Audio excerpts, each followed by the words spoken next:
So you're playing Fireball because everyone's asked you to update your early game Fireball build, and then you suddenly see 3.5 billion, 4 more billion, and you're like... 1 billion, gajillion, fifillion, million. Yeah. Oh yes, my fellow sorcerers, hello and welcome to Fireball once more. Now, I covered Fireball literally as my first build of the season, and that's because it's so instantly powerful and made a perfect gateway into Torment 1 and starting your endgame once you hit 60. But so many of you have asked me to revisit it, to update it with endgame gear and full Paragon and all of the tweaks that come with that.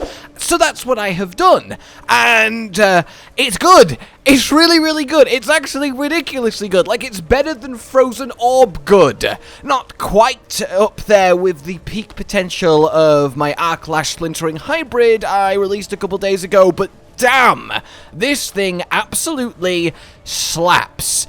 And the thing is, we don't know why it slaps. Like, I even spoke to Lurkin about it. The damage that it's doing is a bit strange. Little insert from future me, we have figured it out. Or at least mostly.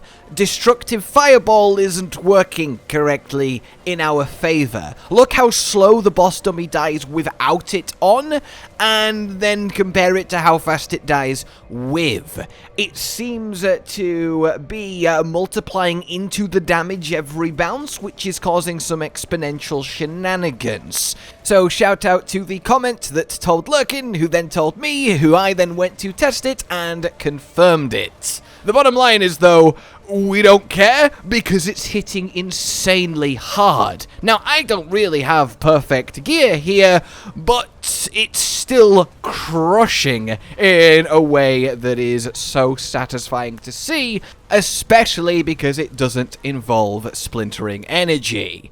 So this thing then is an absolute crusher of lair bosses with your uniques and mythic unique farming needs being completely checked off. And then beyond that, it is a destroyer of all things infernal hordes. When you got a nice big circular room with lots of space, you just kind of vaguely gesture your capped attack speed fireballs in various directions, and everything in their path gets one shot. It is the most cruise control Torment 4 farmer you have ever seen. And again, hitting for just regular billions is some sweet neuron activation. Now, one thing I will say, though, is there is a huge downside to Fireball, and it's something I've talked about before, and that is corridors. While this does obscene damage, and therefore can push the pit fairly high, the best I've done is a tier 85 with my current level of gear. It can go a lot better, up to probably 95, maybe a little bit more. If you get a pit that is very corridory in tight spaces, which, let's be honest, is most of them, then the terrain will just keep eating your fireballs, and you'll find it very hard to effectively deal damage. You need to essentially fish for a pit map that's nice open spaces like the one you're seeing to actually get anything done. I do hope this eventually gets changed / fixed, and lets Fireball just keep mounting no matter what. In any case, though, everywhere else, this thing is absolutely delicious. Even Undercity, although that's corridory too, you're just one-shotting everything anyway, so it doesn't really matter as much. In any case, you really don't need to put too much into this to make yourself have an absolutely spectacular time billion one-shotting everything you could ever need to do on Torment 4, and it's lovely. Just some good, old-fashioned, straightforward, fiery power that's very simple to build and rewarding to min-max as you get better and better gear. And honestly, it's lovely to have a break from Splintering Energy, although I will be and am actively working on the perfect version of, again, the Arclash Hybrid that I showed you a bit ago, because, oh my god, just you wait. I've also been tinkering with Blizzard Ice Spikes, because I have a 4 GA Blue Rose, but it could be better. Maybe watch this space. In any case, let's set the world on fire, and this is how. 2 points in to Firebolt, mainly just to move on to your cause, and by mainly I mean entirely. Then we have 30 points into Fireball, which is just incredible, and you want 5 of them to come from your skill points and then get enhanced and destructive. Then we want enough potent warding so that when you cast a skill you get res capped. Put as many points in as it takes for you to do that. Anything left over can go anywhere else. Max out your elemental dominance. You have infinite mana thanks to Gloves Illuminator, so this is free damage. Over to your defensives, we get Flame Shield just to have Flame Shield. An extra fire skill is nice for rotating enlightenment, and also, you know, it keeps you alive a lot, and you kind of need it because we are going to be teleporting exclusively via enchantment, which means we don't get the breaky unstoppable part of it, so we need some sort of anti-CC. Then we get enhanced and finally shimmering. Following that, max out your glass cannon. It's just free damage, and you'll notice we don't take ice armor. We'll get to that a little bit later. Grab yourself energy focus just for 3/3 dampen layer. We have the spare points. Again, this is just kind of an underwhelming sort of talent, but it's 6% DR in a build that can be quite squishy, so why not? Then we go on to conjurations, where we grab ice blades into enhanced and then finally summoned to make up our second enchantment slot, get those extra conjurations out, and get that cooldown reduction flowing. Then we want familiar into enhanced and then invoked. We're going to be always having out a fire familiar, so we make our fireball hit 10% multiplicative harder, which is a lot of damage. Then get your lightning spear into enhanced and invoked. Basically, it's just a stun everything and get 2 stacks of conjuration mastery button, and also having some extra lightning, especially as we only have unstable currents and lightning spear for enlightenment proccing is nice. Get said conjuration mastery. We know it, we love it, we need it, and hopefully eventually in the future, in more seasons, we won't always need it, but for now it is what it is. Mana shield and protection for, well, protection, and then over to mastery, where we just want full inner flames and devouring blaze for big fireball bigness. Then your ultimate section is permafrost into 3/3 hoarfrost. We will be freezing via temper and staggered bosses, so damage is damage. Then grab yourself elemental synergies. Again, damage is damage, so we might as well pump it as much as we can with the skill points that we have. Free cooldown reduction is always delicious, and then we want fiery surge so we can get soulfire for, again, just more damage on our fireballs. Then we'll take cost and currents on electrocution just to keep things hurting us less, and then we have unstable currents for prime, so we can just have a permanent 25% extra attack speed, and 25% more fireballs is obviously very nice. Lastly, as per usual, enlightenment is our key passive choice. The damage, the attack speed is perfect, and the extra non-physical damage is a lovely cherry on top. So this is how it all shakes out. Next, let's get going with Gear Guide Greatness, and you're going to see a very similar setup on a lot of Sorcerer builds this season, because it's kind of hard to change things too much, because we need all the damage we can get, we need armor and res cap, and there is very specific ways to achieve both those things. In any case, though, and obviously because Fireball, we're using an extra pair of uniques, so we literally just have 1 legendary, which is quite amusing, and hey, at least it, well, I guess 2 legendaries. We have a defensive legs, but offensively, we just have the 1, and at least it makes it fairly straightforward to get set up. In any case, let's get into it. Aspect-wise, then, on your amulet, you want 3 curses. It's the biggest increase for Fireball, and it's somewhat of a no-brainer. Then we have, on the defensive, Orange Herald, so we can have permanent uptime on unstable currents, and that is lovely. So, to the unique side of things, of course, you want Staff of Endless Rage, and then you want Gloves of the Illuminator. This make Fireball fast and infinite mana, as well as more damage. This just make Fireball big more damage. I know, it's very complex, high-level stuff, but it gets the job done. Then we want your Tal Rashes, of course, still not got a good ancestral one, but hey, the 75% damage increase is what matters. And then we also want raiment, ideally for those lovely glass cannon ranks, because we just need the damage. And we're teleporting a lot thanks to the teleport enchantment, so constantly grouping things up and then fireballing through them is lovely. Then we get ourselves Rakonoff's Wake, chiefly for the resist to all elements, so that we can get elemental capped, which you always want to be. If I actually use a skill, then Potent Warding takes us up. We're armor capped as well, and that works out nicely, as does the cooldown reduction, and hey, the non-physical doesn't hurt with enlightenment. Then we go into the realms of Mythic uniques, where you want Ring of Starless Skies, chiefly for just the attack speed and the damage. We don't really need the lucky hit. The crit is certainly nice too, but we also don't need the mana cost reduction thanks to Gloves of the Illuminator. But hey, I don't need to sell you on Starless Skies, it's a ridiculous item, so use it ridiculously. And then the Air of Perdition on your helmet for that big, just permanent 60% multiplicative increase, never mind the, you know, more core skills and critical strike chance.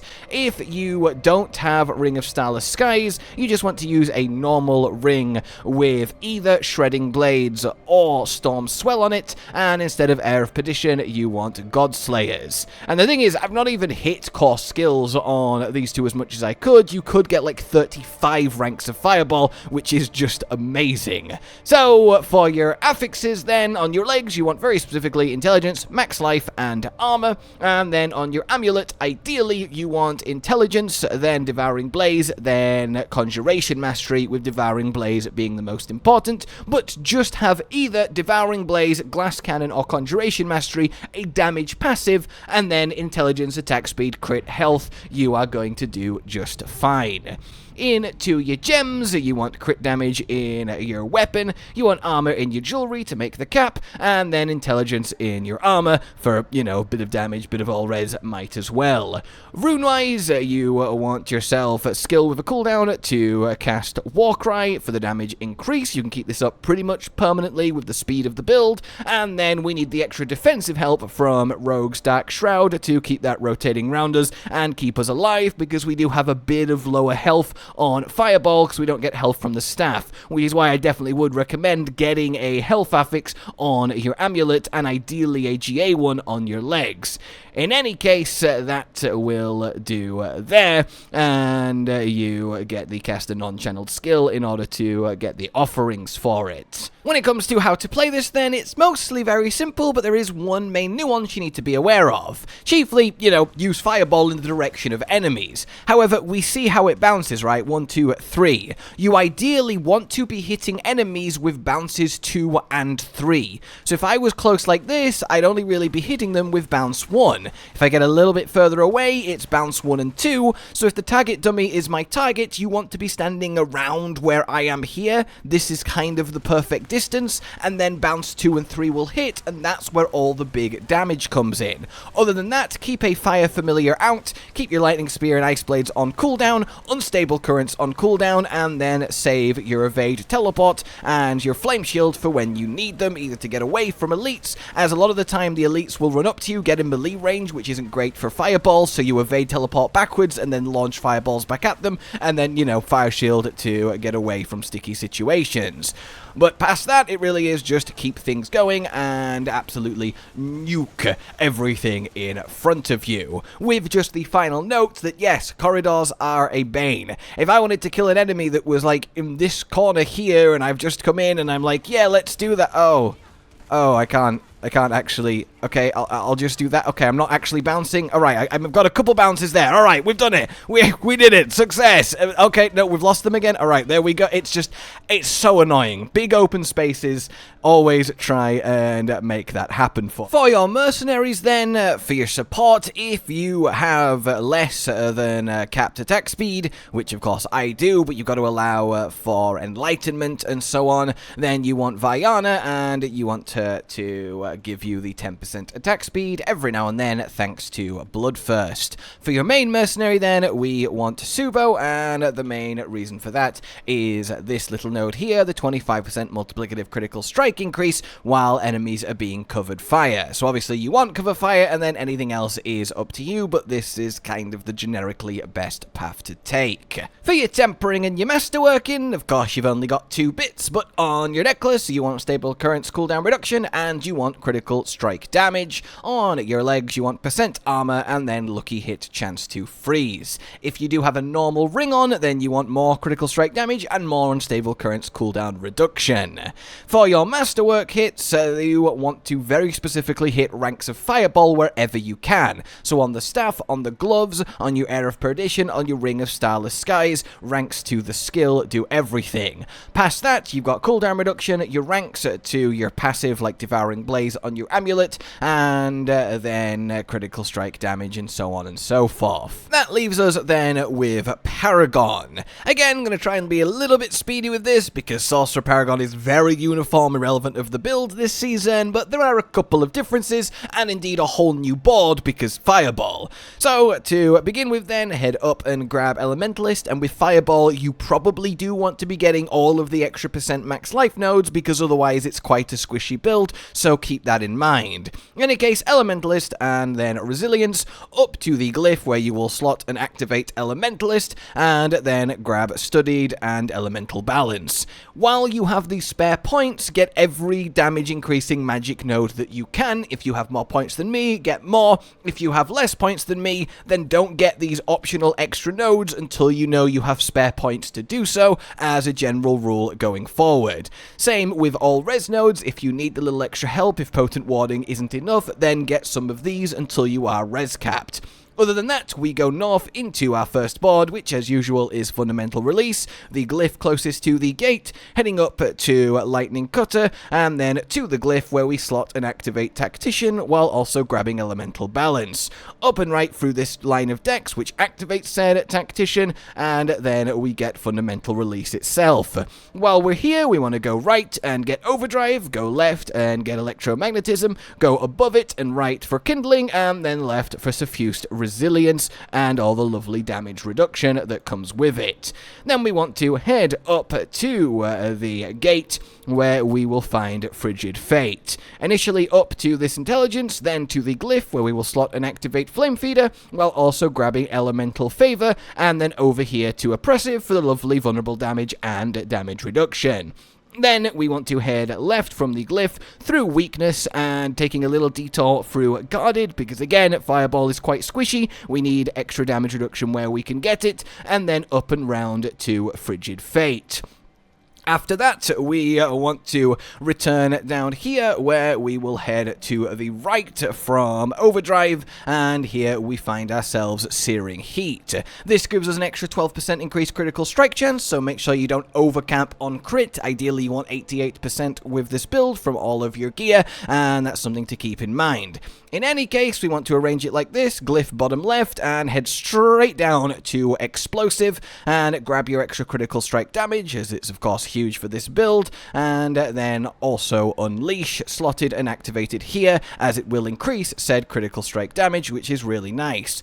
Go down and grab Flame Touched, and also the extra fire damage. We may as well, because Unleash is pumping up the magic nodes, so it's a waste to not. Then we want to head up to this intelligence, right to Combustion, and then we keep the trail going until we pick up Searing Heat.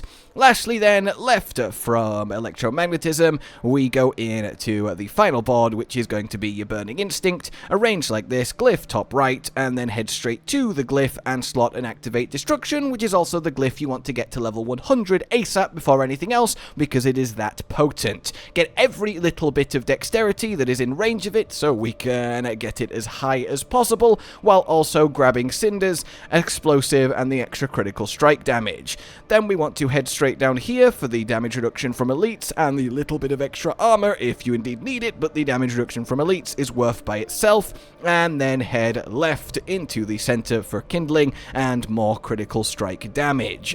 That is the Paragon in a nutshell. If you have more points than me, well then fill out, as I said, all the damage increasing magic nodes that I have not been able to get yet around the place, like the non-physical damage here, and then if you have even more points than me, you can start getting extra nodes like Smoldering Embers or Keeper of Flames and so on and so forth around the boards, and you will be golden. There we have it then, everybody. Fireball a la endgame with your mythics, all your Paragon looking good, doing ridiculous amounts of damage for some reason. As I said, my gear isn't perfect with this because iron chunks chiefly, so I do recommend if you want to see this in even a Pika form, slightly different take on it, no like fire familiar for the extra 10%, etc. But certainly some serious damage, I do recommend checking out Lurkin's version. But other than that, I hope you have enjoyed this and look forward to plenty more builds to come. By the time you see this, or at least very soon after, we will have our patch, which puts Shroud and Azurath back in the game, so maybe we can tinker with Chain Lightning, and I still will perfect my R-Clash Splintering build. I finally have the amulet to do it, I just need to get the correct masterworking hits. For now though, like if you enjoyed this, subscribe, hit the bell for more, consider supporting the future of the channel on Patreon down below, and until we meet again, a goodbye. Josh, Cotton, and Hollow with the videos, dropping the humor like a hammer on your tippy toes, bringing entertainment on a daily arrangement to take our insanity and turn it into entertainment. Yes, I said entertainment twice, to reiterate that it is nice to look into your faces on a mostly daily basis when you let us in your homes to make the whole world a stage. Goodbye.